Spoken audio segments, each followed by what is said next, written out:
So about a few years ago, I went to a movie theater with a girl that I was interested in, and she was wanting to watch a horror movie. And lo and behold, this movie was on. The Conjuring. Well, this isn't really The Conjuring. This is Everything Wrong with The Conjuring in 7 minutes or less by CinemaSins, who we are subscribed to, and they're subscribed to us. I'm very happy with that. I'm very pleased that they like what we do and everything. Basically best friends. Yeah, I mean, YouTube subscribe to each other. You know, it's a mutual thing. You know, they're successful. We're not as successful. It's kind of like the marriage. It's kind of like the marriage between Oprah and Stedman. We're kind of like the cousin that's kind of down on his luck and just sleeps on their couch for a while, and then they move out. This is the CinemaSins couch. We just sort of took over it. Yeah, we did. We took it right out of their place and just took it for ourselves. And gotta say, guys, very comfortable couch. I mean, there's a few holes in it over there, but I don't nitpick. Was perched on it with my talons. That's true. You did do that, didn't you? Damn. Like a majestic eagle. Caw! Oh wait, do eagles go caw? Or do they just go? Something more like that. A normal eagle. Mine sounds more like a brah. Brah. Brah. So your eagle's like suffering from laryngitis. Brah. You're like all the eagles are out there calling like, and here's yours like, bok. And all of a sudden they're like, dude, are you okay? And you're like, I'm good, man. I'm good. Just need some stuff for my throat. Does anyone have a Ricola? Yeah. And all of a sudden you take a Ricola and you're like, Ricola. No, it didn't work. Sorry. So anyway, Everything Wrong with The Conjuring in 7 minutes or less. Anyway, I took a girl to see this. We were both very impressed with it. We both liked it a lot. As a matter of fact, we sat at the Huddle House in my hometown discussing it for the better part of 2 hours of the of the Warrens and their cases, and how the film was made, and the scares that they used in this. And it was a very good conversation that we had, and it was nice. It was very nice. We went out on a few more dates, but eventually, writing was on the wall that she wasn't that interested in me. I guess she just wanted a friend, and which we're still friends. It's just I thought maybe we could make a relationship out of this. But a man can dream. A man can dream. Oh well. Here we go with Everything Wrong with The Conjuring in 7 minutes or less by CinemaSins. Let's get this on screen, and let's give it a watch.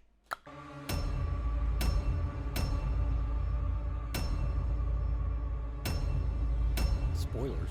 Duh. Was James Wan trapped inside a puppeteer's prop trunk when he was a child? Discount Maybe. Candace Cameron. Ransacked room, crayon all over the wall and mirror. Is this the work of a demon-possessed doll or a 4-year-old? Any normal person with normal eyesight would have seen this f***ing note on the floor the very instant they opened the door. Especially if you're sort of expecting a 2-foot doll to be the one knocking. He wanted to get inside of you. Well, that's no different from most guys I know when it comes to nurses. Wait, did this classroom just see the same thing we saw? The demon leaving all those messages and drawing stuff in crayon, or did they just see an amateur film of a boring interview with nurses where they simply talked about the demon doll for 10 minutes? It seems unlikely the whole class would be this intrigued by a boring interview unless they saw exactly what we saw. But they couldn't have unless the nurses reenacted everything and the Warrens somehow got their hands on modern cameras and color correction. Look, I'm all for token international characters in film, but when you put the black guy next to the Middle Eastern lady, all you do is call attention to how many white people are in your shot. She's Indian. That's a shawl. What college is this in the 1960s that has almost no black people, Indians but also wear. an extremely high interest in demon possession, Besides, enough that she's the not room is wearing completely full and nearly every not single wearing a attendee raises their burqa hand? or a hijab. I mean, it's got to be Notre Dame, right? Yep. There's no way in the world anyone would be able to tell which person he's pointing at, particularly when half the audience has their hand up. Reading. True. Really slow reading. James Wan does not know how to scare you without first telling you it's all true. How many f***ing kids do these two have? They're like halfway to a reality show at this point. Family moves into a creepy new house, and the teenager hates it, and the dog senses evil before humans do, and there's a music box cliche. Hey, I like one-shots as much as the next film nerd, but shouldn't you at least have a reason for doing one? or interesting characters or action for us to watch while you're doing it? You guys done with the pizza? I don't want it going to waste. You got pizza delivered out here in the middle of nowhere in the 1970s? Damn, you're father of the year. Also, how did this huge family not finish off one pizza? There's like one slice per person with a pizza that size. How do you know there weren't Feeding you, multiples? girl. It can't really be that expensive when they can barely handle one freaking pizza. I mean, it sounds like you could feed this family on a can of beets. This is just like Marley and me, only I haven't had time to care about this dog yet. Well, why not just throw him in an incinerator, destroy him? Well, that would only destroy the vessel. Pretty clearly said that demons can't possess things, they can only possess people. Demonic spirits don't possess things. And you said ghosts don't even have the power to manipulate these vessels. Now you're making it sound like there are demons inside these things, and that burning them would be like turning off the containment grid in Ghostbusters. Hell, in fact, if these things are just conduits, wouldn't it be better if they were destroyed? You can't go into this room no matter what, remember? Right, kids always follow that kind of advice. You may be an expert on demons, but you are a terrible father. I guess Nancy isn't freaked out about the door closing on its own, even though she couldn't see the demon. Said that it wants my family dead. Demon makes declaration that it wants the family dead, tests door creakiness and slammability to prove it means business. Nobody else in the I'll say entire one thing, household the hears kid all these actors in pictures fall in down the this film stairs. But when were Christine very screamed good. earlier, everyone woke up and wondered what the hell was going on. Who is that? What idiot in their right mind does this? I mean, I know it's in movies all the time, but even if you don't believe in ghosts or demon hauntings, do you still want to yell out and give away your position to a burglar or rapist? Convenient of the demon to wait a whole week until the father has literally just returned from a trucking run to Florida before doing any actual Yet after he was possessed, spoke some of the best Latin I'd ever heard, sometimes backwards. Latin is a dead language. No one truly knows what good Latin sounds like, backwards or forwards. Otherwise, it's like all night long, just like. Does it come in threes? Sometimes it's meant as an insult to the Trinity. My neighbor Jackie is always mocking the Holy Trinity whenever she comes over to borrow sugar. Clock stopped at 3:07 a.m. That's because they're mocking the state of Wyoming. I wonder if in a couple hundred years, horror movies will explore the spooky occurrences from playing around with a dusty Sega Genesis. When she sees Rory in the mirror, shouldn't the on the wall be in reverse position, since she's looking at him in a mirror? But when she turns around to look normally, everything's in the exact same position. Oh, I'm afraid that's not I going didn't to help. catch that. Leaving the house isn't gonna help, cliche. When you get haunted, it's like stepping on gum. You take it with you. Yeah, nothing ever gets rid of gum. Blamed Except her for a love penny. to Satan, cursed anyone who tried to take her land, and hung herself. It sounds to me like you could just leave then. If you didn't own the land anymore, then this Bathsheba demon or ghost wouldn't have a beef. So what was the original 200-acre farm has since been subdivided and sold off. The demon who hates its land being taken apparently has no problem with the government that is subdividing it and selling it to people who are completely unaware of the curse. There was another boy who drowned in a pond here, But I guess the demon witch was happy with his parents living in the house. Nothing happened to them. and a woman who worked as a maid in a neighboring home. She committed suicide too. But the maid's employers were A-OK. People who took her land. We think maybe the maid stole silverware. We're still not sure she took land yet. Did they even rewind this tape? Even if the demon can activate the tape recorder, it still has to abide by the laws of 1970s audio technology. The family mysteriously took a group photo at the beach without including beach or ocean in the background. Is it just so that later Lorraine could show off her amazing ability to figure out that they were at the beach? Pretty far out, isn't it? Yeah, it's groovy. Characters awkwardly talk 70s slang to remind you that you're in the 70s. Yeah, it was pretty forced.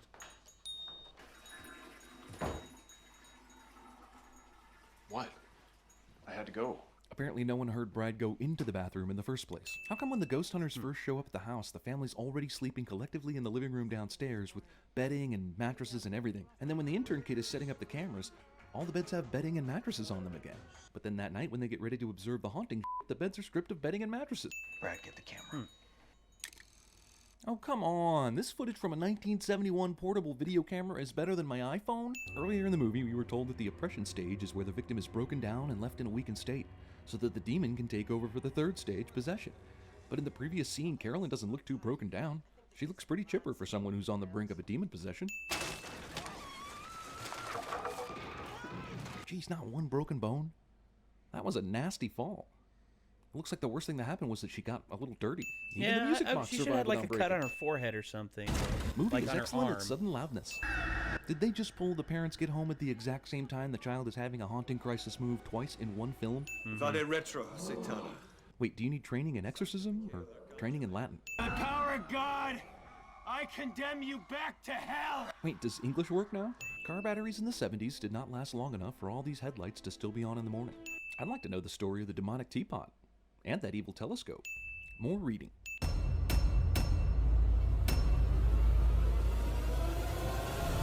I condemn you back to hell. Oh, also the after credits. Can't forget that. What do we got? The pen is blue. The pen is blue.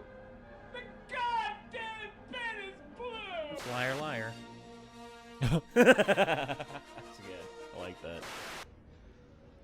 Okay, who wants to go down the creepy tunnel inside the tomb first? National treasure. Don't do it.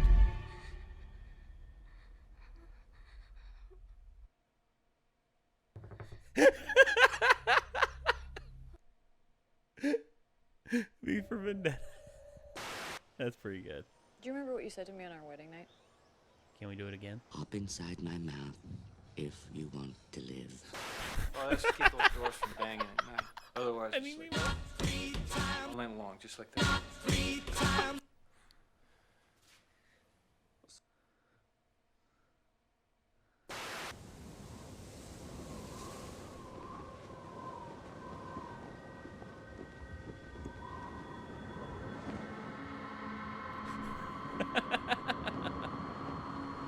Huh. Oh, it's just Storm. You don't have to worry about it. It's just Storm. Nothing to worry about. Oh, gosh. So, okay. Ed and Lorraine Warren's files are there's some interesting stuff in there. They're also the people that investigated the Amityville house. You've heard of the Amityville house? Yeah, so supposedly the most famous haunting in American history, with with that house and what all happened in there. And the Warrens were the ones that came in after all that and did experiments to find out what was causing the house to act that way. And okay, for me, I do believe in the paranormal to some degree. I believe it can interact with us on some level. I can't claim that I've I've fully experienced something paranormal. Like I've had random occurrences happen and with no explanation, but that's one thing. But I can speak to my stepmom one time.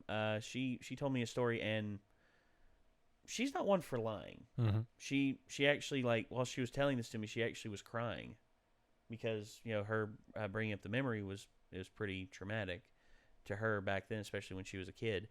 When she was 7 or 8 years old, she kept waking up in the middle of the night for some reason.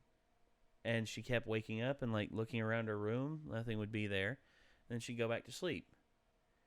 And then she recalled a span of 2 weeks.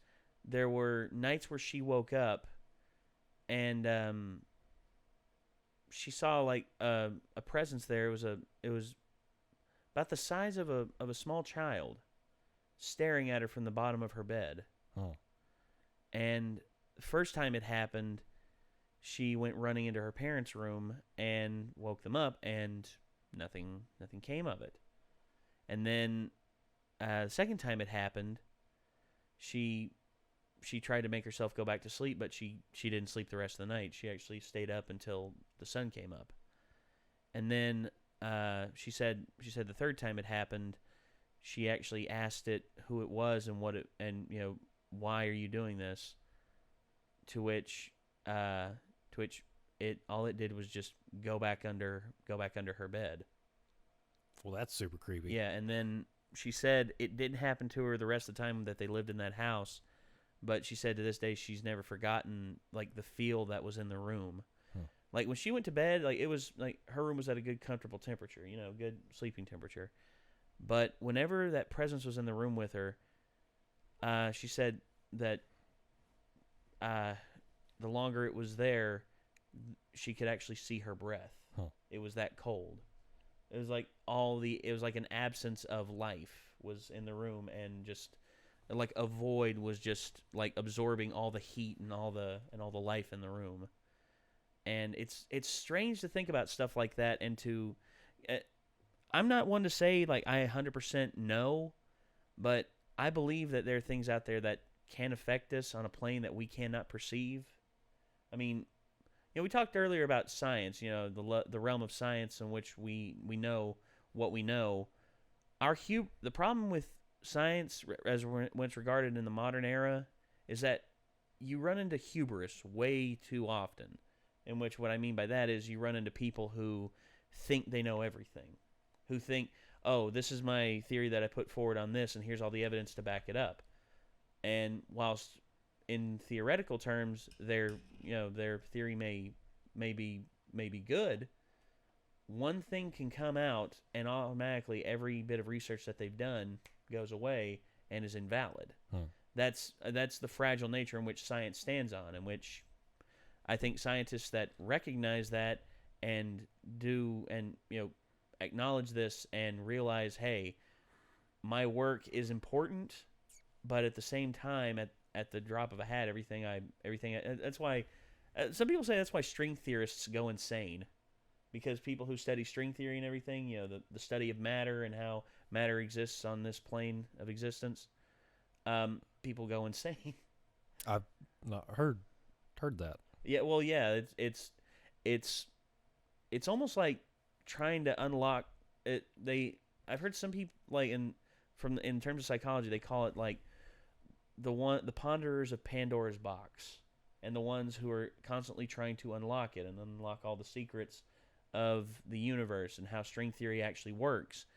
And the equations and the knowledge that's there is way too big for us to fathom, especially as things are now. And that's why they say supercomputers are so important, because they can compute things that the human mind cannot fully comprehend. But even then, there's still things that require human interaction, like addition of new data and addition of variables that were not seen before, and then the supercomputer can figure them out within a certain time. And it's very strange stuff. It's very strange stuff but in terms of how we perceive things in science, I believe that, well, they've talked like there are, parallel dimensions. You've heard the, multiverse theory, where all of these universes exist on top of one another, and we're not able to perceive them because they say it's like a barrier that exists between them that cannot be penetrated yet. But if it were to be penetrated at one point, then potentially all time and space would cease to exist, because they say that if it functions like a glass barrier, then everything will shatter. But if it functions like a permeable barrier, where it could be penetrated and gone through, but overall the flow of things stay the same, that's interdimensional travel, and also time travel would flex with that as well, because in order to do full time travel, you'd have to reverse all the molecules and go backwards. You would have to actually do that, and it's weird to contemplate this shit, dude, and it blows my mind how much stuff is actually out there. So is the implication what you said, you feel like ghosts and things are actually like something pushing through from an alternate universe? Or? I'd say, well, either that or they're existing on a plane that we can't see. Because you see, on top of multiverses, there's also multi-plane theory. There's also the multiple planes of existence that are within every universe. Like in D&D. Kind of. Well, D&D. Kind of. Except it's a little more... I'm not going to say simple. It's a little more ironed out than in Dungeons and Dragons, than D&D. You said D&D, right? Mm-hmm. Okay, yeah, but in terms of D&D, it just there's a lot of things that can exist within the different planes. Whereas I think the amount of planes that are within each universe are, they might be limited or they might be infinite as well. I'm not sure. It's weird. It's weird to contemplate this stuff. Good Lord, we sound like we're on the Joe Rogan podcast. Just to clarify, we have not smoked anything. Have you? Nope. I don't smoke anything. Okay, I've never even smoked a cigarette. Well, there you go. I mean, I've got friends that like super believe in ghosts and stuff. I've had friends that have told me things that I mean, they're smart people and have no reason to lie. I I don't buy it. I've never seen anything that makes me think that there are like ghosts or whatever. So you think once a person's dead, there's nothing that remains after. There's nothing that from the spirit of the person that remains after. You think that once the person's spirit leaves their body, that's it, or it either ascends or descends depending on the person. Pretty much. I mean, because it's like I don't really see what mechanism there would be that could keep someone around. I mean, if you believe in like an afterlife and like a higher power, you know, of course, I guess there's like from like a religious perspective, I guess some people say that like, you know, I guess they're like the damned souls are still wandering around, kind of waiting for judgment. So, but that seems kind of weird because there's also the concept of limbo, like the person who's left in limbo is interacting with the world and is able to interact on a certain level. That's what they say. I was actually having this conversation a little while ago. I would love to be proven wrong. Well, maybe not tonight because it's really late and dark and cold outside. So maybe it's cold outside. Maybe another time. Yeah, we could have a conversation on this all day and night, but unfortunately, we don't have that much time. Oh, no, I was just saying, like, I would love to be proven wrong, you know. No, I get that. Maybe after I, you know, get home or something. Or no, I get that. And get a hold of my gun with my silver bullets. I don't know. So, okay, well, I'll say this much. Ben has a saying. It says, the theory, the proving theory, meaning that it is much harder to prove that something doesn't exist than does exist, because for you to prove something doesn't exist, you must relieve all doubts. You must destroy all obstructions that prevent you from seeing the truth. Whereas all it takes is one interaction and one thing to prove it's true. I mean, that's the debate that people have about the afterlife. It's just like, everybody's claiming, oh, there is no God, there is no afterlife. It's like, really? Prove it. And then a lot of people like to lay the burden of proof on you. It's just like, oh no, you have to prove this to me. It's like, I don't have to prove anything. The only thing Christians really have to do is believe and have faith. Well, I mean, that kind of defeats the point. Like that, it's like apples and oranges, because I mean, what use would a religious person have for a deity that can fit inside a test tube? I mean, that's true too. So. Well, that's and you have all these people. Well, I'm not going to say the world's anti-religious nowadays. It's getting more and more anti-religious, which they say that's the steps that eventually leads to Orwellianism. Because you get rid of all religions, you get everybody thinking the exact same thing. There's no individuality anymore, because you either believe what it is here, or you're either an idiot or you don't belong. It's weird perceiving, looking forward, because the world's getting more and more Orwellian with thought control and people not wanting trigger warnings, and it's like, don't say these words, and right. It's well, any belief system can use groupthink to brainwash people. I mean, it's done countless times in history. I mean, you've had. Oh yeah, history's plagued with bad things happening. It's just whenever people say religion's the cause of all the problems in the world, I'm sorry, but people find reasons to kill each other all the time outside of religion. Sure. Well, it's just everybody wants to point to the Crusades, and it's like, that's like 2-3 million people died during the Crusades. That's nothing on the grand scale of things. I mean, you look at the Mongol conquest by itself. They weren't motivated by religion. They just wanted. I mean, honestly, Genghis Khan just kept marching west until he eventually like formed Russia. Yeah, I mean it's weird. We can't really divine what their motivations were. I mean, Well, how it started, they took Temujin, Genghis Khan's wife. They took his first wife, which actually saw to him mounting up a group and going after them, and thus people wanted to follow him more.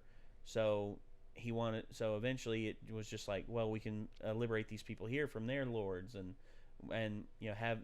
absorb them into us. And it's seeing how history goes throughout time, and you see like the fall of the Ming Dynasty, what's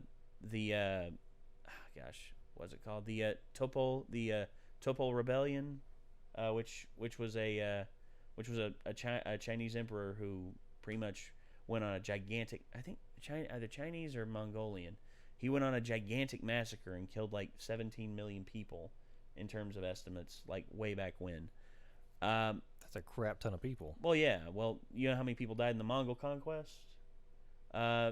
Modern estimates, given world population at the time, put it anywhere between 15 and 20 million people. Man, for ancient world, like that's a crazy amount of people. Yeah, and also the fall of the Ming Dynasty, that led to I think 25 million people dying. The history is full of all these terrible things happening, and you look at the death and destruction and dismay that existed back then, and you look at it now. The worst thing that most people have to complain over, especially given our situation, are mean comments on the internet, in which that's nothing. I mean, when's the last time you had a Mongol break into your home, riding a horse, slicing your head off, and stealing your woman? Yeah, I can't say that's ever happened. Yeah, it hasn't. I mean, there's bad things that happen to people all the time, but overall, things have gotten much, much better since I mean, you look at the murder rates since the 70s in this country. It's gone down tremendously. Mm-hmm. I mean, but people always want to focus on the negative. It's just like, oh, we can't be too positive. We got to be negative about everything. It's like, enjoy the world that we. Actually, Donald Glover said that he's like, people nowadays are just like, oh, today's the worst time to be alive and all this and all that. And Donald Glover's like, are you insane? Yeah, that's definitely not true. Yeah, he's like, are you insane? Okay, how's that polio that you don't have to worry about? Right. How's that measles outbreak that you don't have to deal with? How's that slavery, man? Yeah, if you sort of look at any charts from like the Industrial Revolution on, standard living and life expectancy just shot way up. Yeah. Incomes way up. The only thing went down is like rate of infectious diseases and infant mortality. So you want those to go down. Yeah. And well, now the biggest thing of infant mortality is, well, actually, I'm not going to get into that because that'll cause a whole stir. But yeah, we're just going to steer the boat clear of that iceberg. So yeah, this was Everything Wrong with The Conjuring in 7 minutes or less by CinemaSins. CinemaSins, they always put out new videos. They're putting out a whole lot nowadays with with Halloween and everything. I think they're doing all the Saw movies for near the end of Halloween because the new Jigsaw movie's coming out. So that's something you all can look for on their channel. Also, if you want to see the original video that we reacted to, link in the description down below. Check out CinemaSins. They have, good God, 7.2 million subs. Man. And they're subscribed to us for some reason. I can't figure it out. I don't know. Oh, yeah. So, for posterity, let me go over here and like this video. And if you like this video, the one that you're watching right now, feel free to drop that like. Or if you didn't, you know what to do. Drop a dislike. We don't really mind. It's all up to you. So, anyway, signing off for the Renegades, I'm Nate. Micah. And we'll see you later, everyone. Peace out.